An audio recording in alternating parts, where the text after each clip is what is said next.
बिनविरोध निवडणुकीवरून मवियामध्ये आता धुसफूस सुरू झालेली आहे। माघार घ्यायची होती तर एवढी उठाठेव कशासाठी असं वसंत मोरेंनी म्हटलंय। पवारांच्या राष्ट्रवादीने माघार घेणं आमच्यासाठी नवीन नाही असं मोरेंचं म्हणणं आहे। ठाकरे शिवसेनेचे नेते वसंत मोरेंची राष्ट्रवादीवर टीका आहे।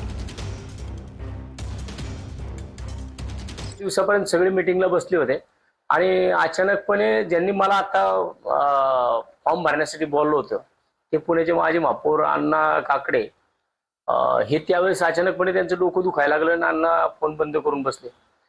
म्हणजे महाविकास आघाडीमधून हाच प्रकार पुणे महानगरपालिकेच्या निवडणुकीत पण झाला होता आणि आज सुद्धा त्याच प्रकारची पुनरावृत्ती पुन्हा एकदा महाविकास आघाडीमध्ये झाली आहे। मग आम्ही तर खरं तर स्वतःला भाग्यवान समजेल की आम्ही ते फॉर्म भरण्यासाठी गेलो नाही। 1 वाजता फॉर्म भरायचा होता आणि 1 वाजून 1ला 10 कमी असताना आम्हाला फोन आला की महाविकास आघाडीचा आपला फॉर्म भरायचा आहे।